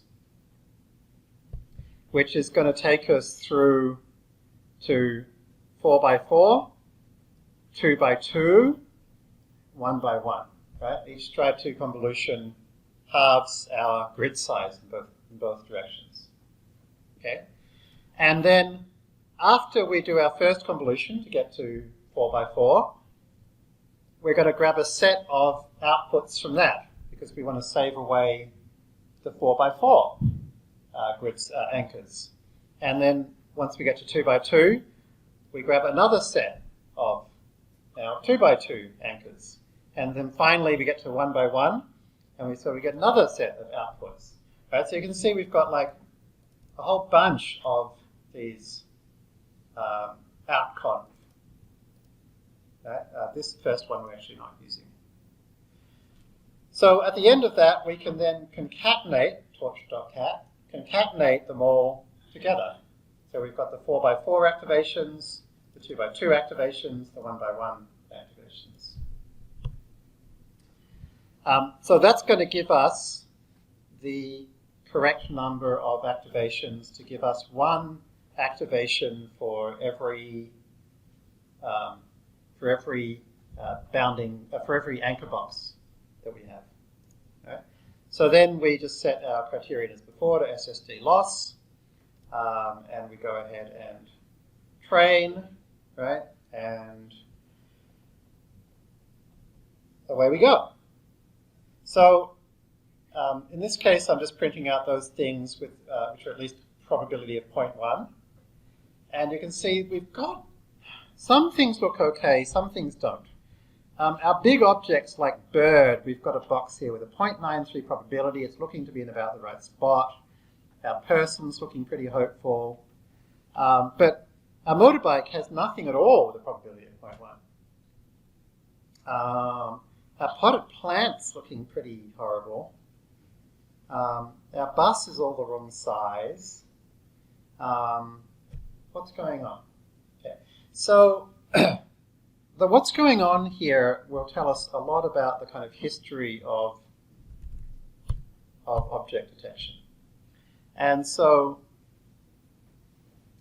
these 5 papers are the key steps in the history, recent modern history of object detection. And so they go back to about, I think this was maybe 2013, this paper called Scalable Object Detection Using Deep Neural Networks. This is what basically set everything up. And when people refer to the multi-box method, they're talking about this paper. And this was the basic one that came up with this idea that you can have a loss function that has this matching process, and then you can kind of use that to do object detection. So everything since that time has been trying to figure out basically how to make this better. So in parallel, there's a guy called Ross Gershik who was going down a totally different direction, which was he had these two-stage processes where the first stage used like classical computer vision approaches to like find kind of edges and changes of gradients and stuff to kind of guess which parts of the image may represent distinct objects, and then fed each of those into a convolutional neural network, which was basically designed to figure out, is that actually the kind of object I'm interested in? And so this was the kind of it's called the RCNN, and then fast RCNN. There were this kind of like hybrid of traditional computer vision and deep learning. So what Ross and his team then did was they basically took this multi-box idea and replaced the traditional non-deep learning computer vision part of their two-stage process with a convnet. So they now had two convnets. One convnet that basically spat out something like this, which he called these region proposals. You know, all of the things that might be objects. And then the second part was the same as this earlier work. It was basically something that took each of those, fed it into a separate convnet, which was designed to classify whether or not that particular thing really is an interesting object or not.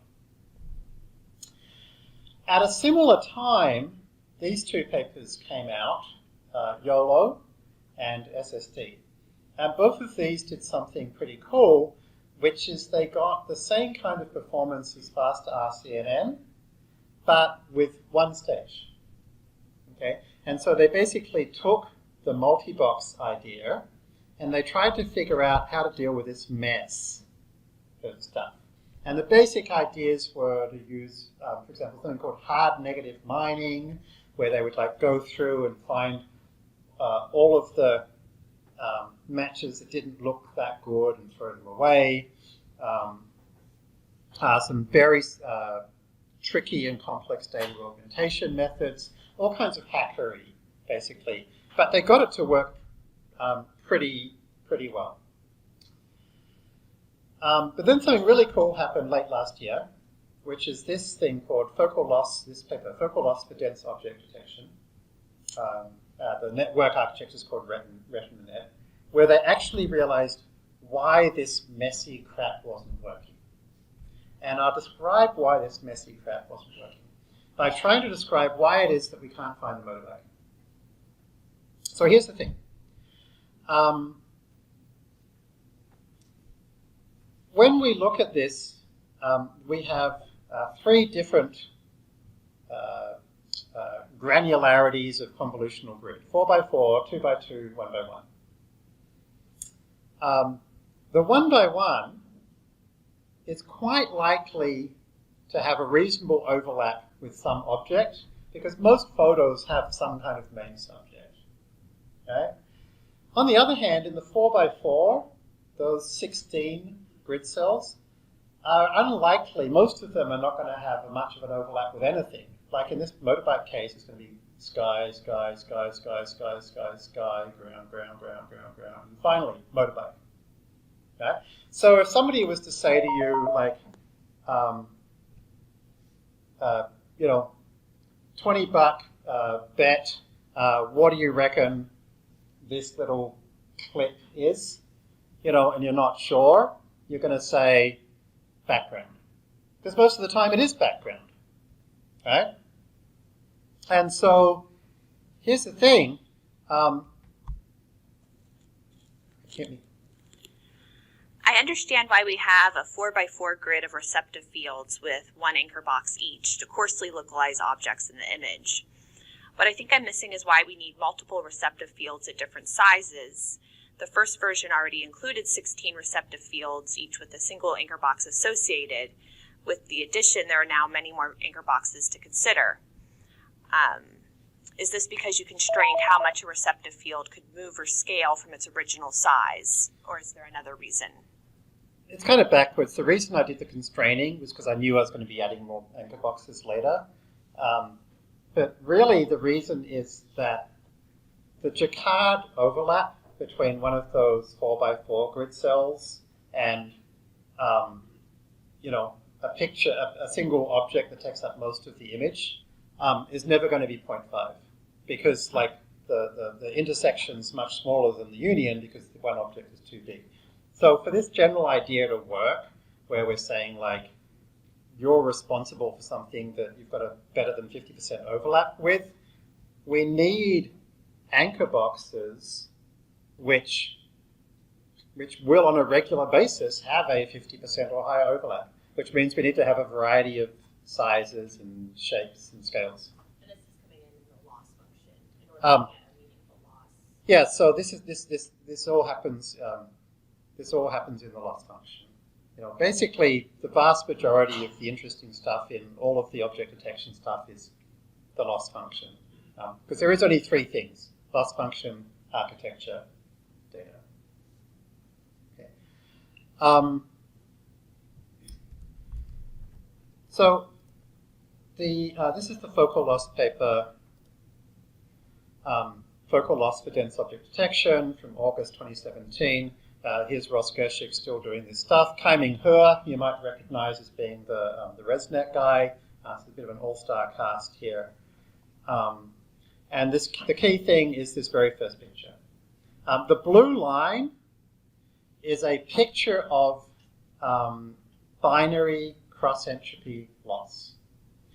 The x-axis is what is the probability or what is the activation, what is the probability of the ground truth class. So it's actually a motorbike. I said with 0.6 chance it's a motorbike. Or it's actually not a motorbike, and I said with 0.6 chance it's not a motorbike.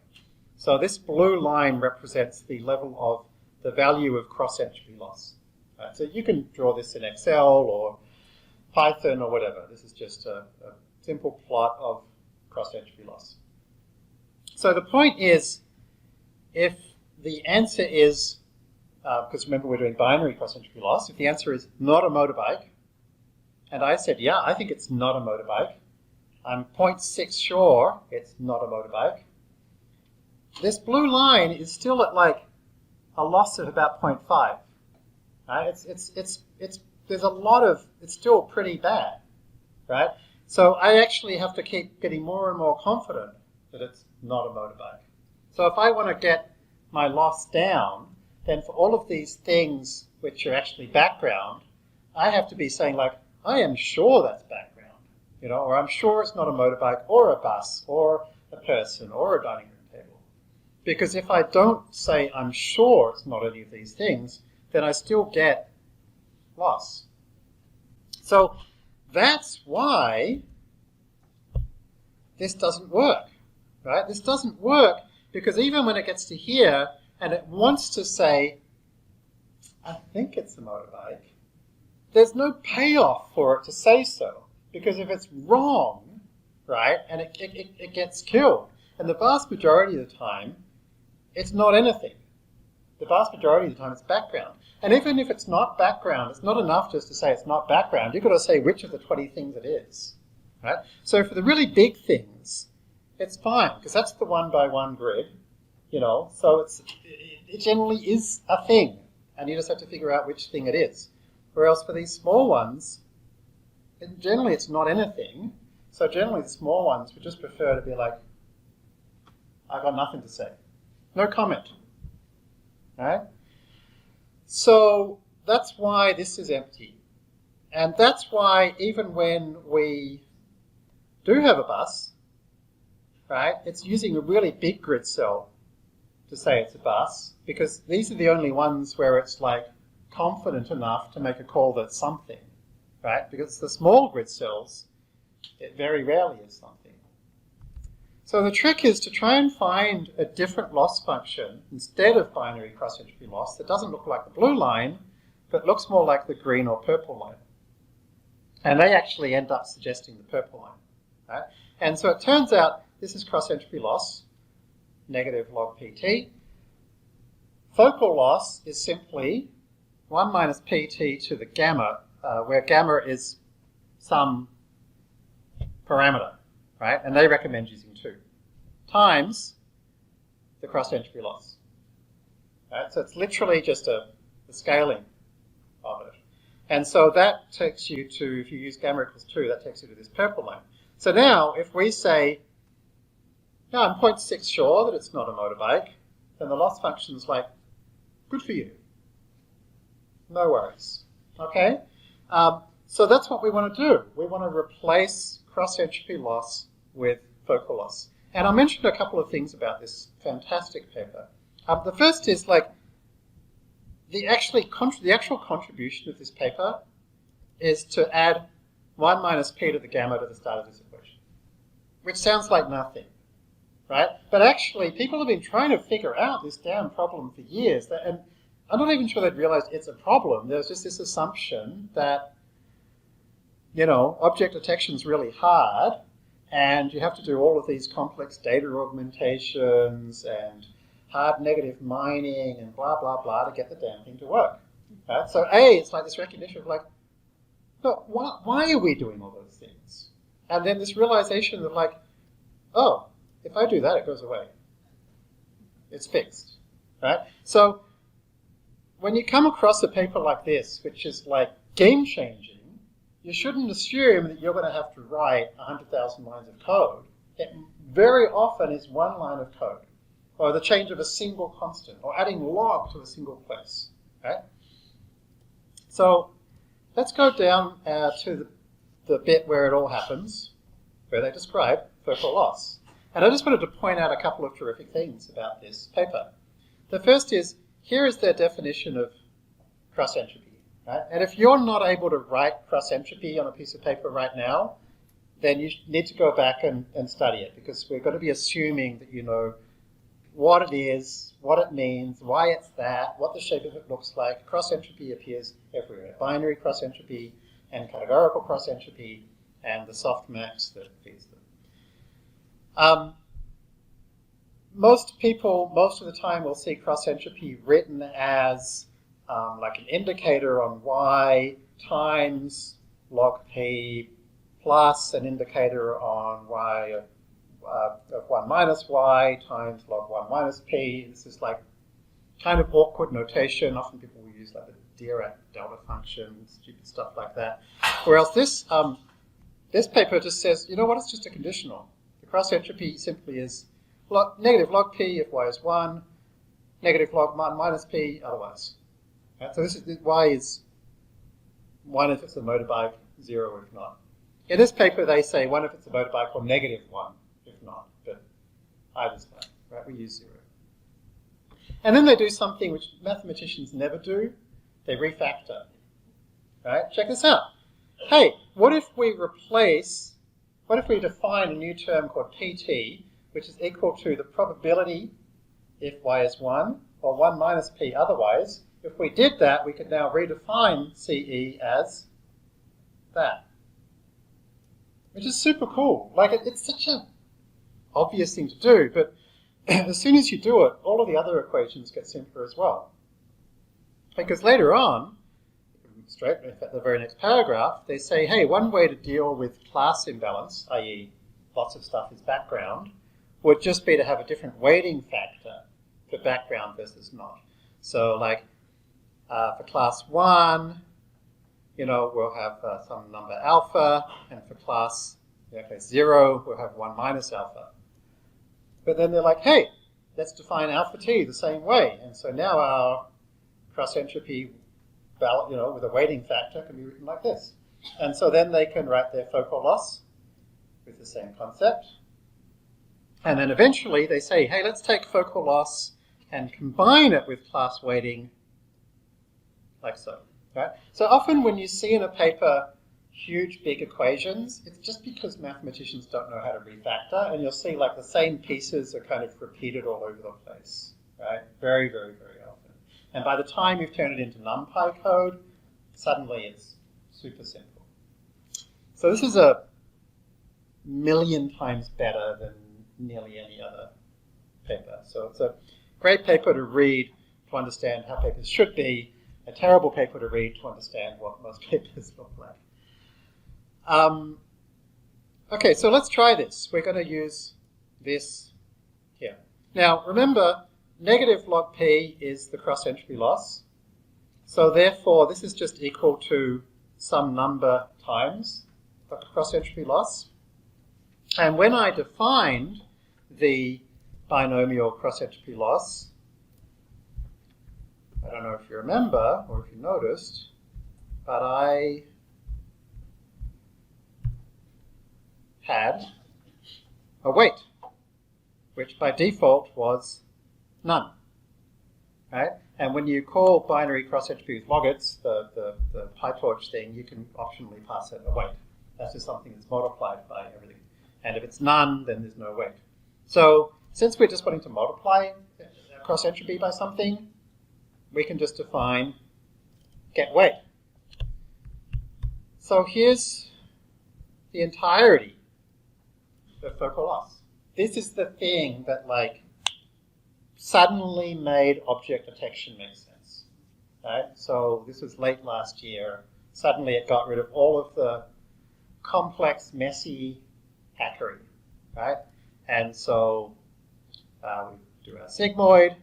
Here's our PT. Here's our W. And here you can see 1 minus PT to the power of gamma. Right? And so we're going to set gamma of 2. Alpha is 0.25. If you're wondering why, here's another excellent thing about this paper. Because they tried lots of different values of gamma and alpha, and they found that 2 and 0.25 worked well consistently. Okay? So there's our new loss function. It derives from our BCE loss, adding a weight to it, focal loss. Other than that, there's nothing else to do. We can just train our model again. Okay? And so this time, things are looking quite a bit better. You know, we now have motorbike, bicycle, person, motorbike. Like it's actually having a go at finding something here. It's still doing a good job with the big ones. In fact, it's looking quite a lot better. It's finding quite a few people. It's finding a couple of different birds. It's looking pretty good, right?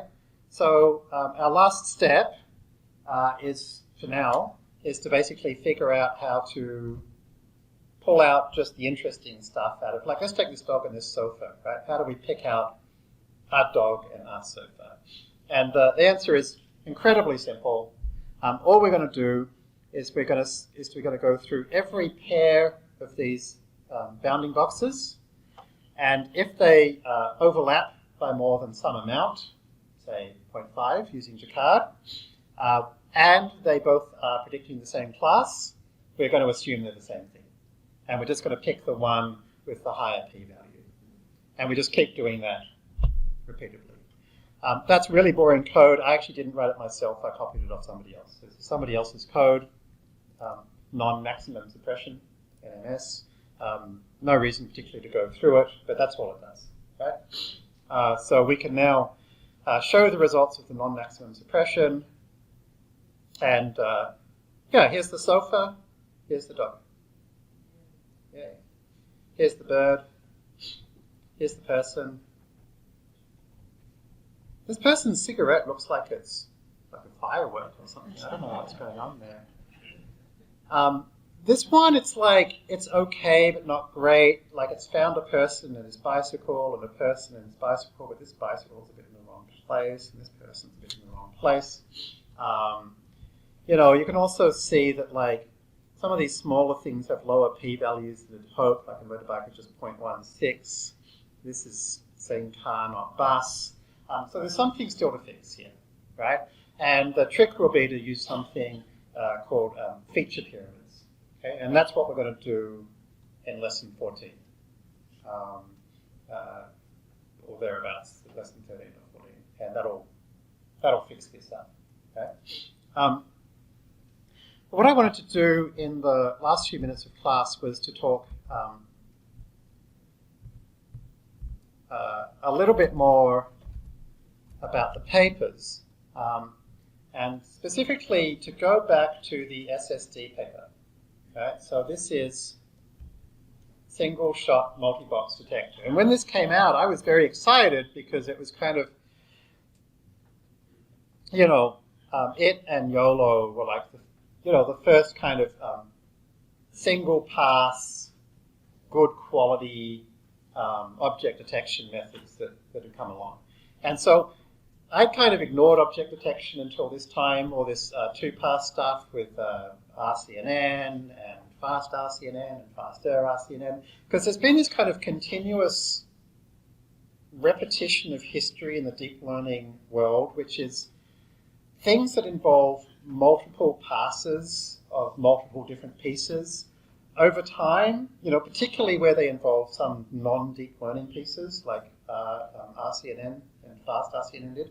Over time, they basically always get turned into a single end-to-end deep learning model. So I tend to kind of like ignore them until that happens, because that's the point where it's like, okay, now people have figured out how to show this as a deep learning problem. As soon as people do that, they generally end up with something that's much faster and much more accurate.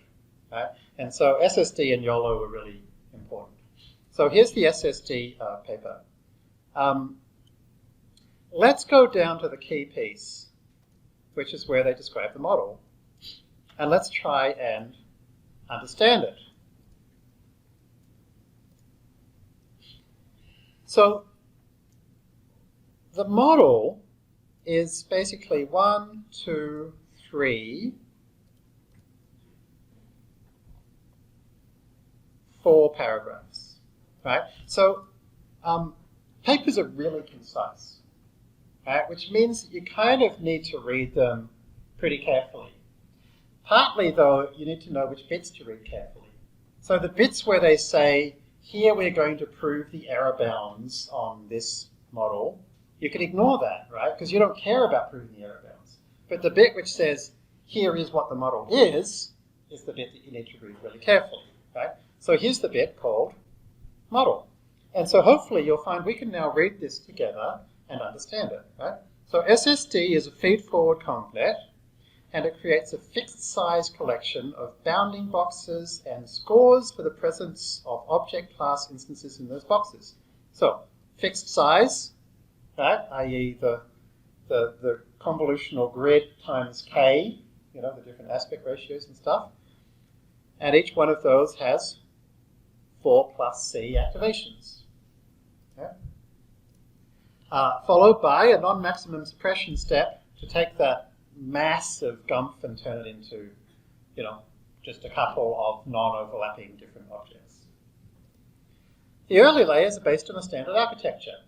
So we just use ResNet. Right? This is pretty standard. As you can kind of see this consistent theme, particularly in kind of how the FastAI library tries to do things, which is like grab a pre-trained network that already does something, pull off the end bit, stick on a new end bit. Right?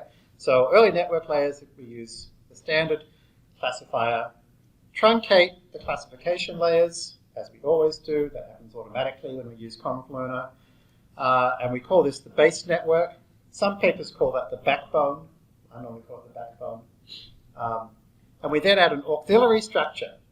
Okay, so the auxiliary structure, which we call the custom head, has multi-scale feature maps. So we add convolutional layers to the end of this base network, and they decrease in size progressively. So a bunch of stride 2 convlays. Right? So that allows predictions of detections at multiple scales. The grid cells are of different sizes at each of these. Right? The model is different for each feature layer compared to YOLO that operate on a single feature map. So YOLO, as we discussed, just has this one vector, whereas we have different convlays. Each added feature layer gives you a fixed set of predictions using a bunch of filters. Right? For a filter layer where the grid size is n by n, 4 by 4, with p channels, well, in fact, let's take the previous one, 7 by 7 with 5 channels, the basic element is going to be a 3 by 3 by p kernel, which in our case is a 3 by 3 by 4 for the shape offset bit, or 3 by 3 by C for the score for a category bit. Right? So those are those 2 pieces. at each of those grid cell locations, it's going to produce an output value. And the bounding box offsets are measured relative to a default box position, which we've been calling an anchor box position, relative to the feature map location, what we've been calling the grid cell. Okay, as opposed to YOLO, right, which has a fully connected layer. Okay. And then they go on to describe the default boxes, what they are for each feature map cell, or what we would say grid cell. They tile the feature map in a convolutional manner, so the position of each box relative to its grid cell is fixed. So hopefully you can see, we end up with C plus 4 times K filters if there are K boxes at each location. Okay. So these are similar to the anchor boxes described in faster RCNN. So like if you jump straight in and read a paper like this without knowing like what problem they're solving and why are they solving it and what's the kind of nomenclature and so forth, those 4 paragraphs would probably make almost no sense. But now that we've gone through it, you read those 4 paragraphs and hopefully you're thinking, oh, that's just what Jeremy said, only they said it better than Jeremy in less words. Okay? So I have the same problem. When I started reading the SSD paper and I read those 4 paragraphs, and I didn't have before this time much of a background in object detection because I had decided to wait until I didn't use 2Pass anymore. And so I read this and I was like, what the hell? Right? And so the trick is to then start reading back over the citations, right? So for example, and you should go back and read this paper now. Look, here's the matching strategy, right? And that whole matching strategy that I somehow spent like an hour talking about, that's just a paragraph, right? But it really is, right? For each ground truth, we select from default boxes based on location, aspect ratio, and scale. We match each ground truth to the default box with the best Jacquard overlap. And then we match default boxes to anything with Jacquard overlap higher than 0.5. That's it, right? That's the one sentence version. And then we've got the loss function, which is basically to say, take the average, so divide by the number, of the loss based on the classes, plus the loss based on localization with some weighting factor. Right? Now with focal loss, I found I didn't really need the weighting factor anymore. They both had about the same scale. Just a coincidence, perhaps. But in this case, as I started reading this, I didn't really understand exactly what L and G and all this stuff was, but it says, well, this is derived from the multi-box objective. So then I went back to the paper that defined multi-box, and I found in their proposed approach, they've also got a section called training objective, also known as loss function. And here I can see it's the same notation, L, G, blah, blah, blah. And so this is where I can go back and see the detail. And after you read a bunch of papers, you'll start to see things very quickly. For example, when you see these double bars, 2, 2, you'll realize every time there's mean squared error, that's how you write mean squared error. Right? This is actually called the 2 norm. The 2 norm is just the sum of squared differences, right? And then this 2 up here means normally they take the square root, so we just undo the square root, right? So this is just MSE, right? Anytime you see like, oh, here's a log C and here's a log 1 minus C, you know that's basically binary cross entropy, right? So it's like you're not actually going to have to read every bit of every equation, right? You are kind of a bit at first, right? But after a while, your brain just like immediately knows basically what's going on. And then I say, oh, I've got a log C, I've got a log 1 minus C, and as expected, I should have my X, and here's my 1 minus X. Okay, there's all the pieces there that I would expect to see in a binary cross entropy, right? So then having done that, that then kind of allowed me, okay, and then they get combined with the 2 pieces, and oh, there's the multiplier that I expected, and so now I can kind of come back here and understand what's going on. Okay, so we're going to be looking at a lot more papers, right? But maybe this week, go through the code and go through the paper, right? And be like, what's going on? And remember, what I did to make it easier for you was I took that loss function, I copied it into a cell, and then I split it up so that each bit was in a separate cell. And then after every cell, I either printed or plotted that value, right? So if I hadn't have done that for you, you should do it yourself, right? Like, because there's no way you can understand these functions without putting things in, seeing what comes out, right? So hopefully this is kind of a good starting point. Great.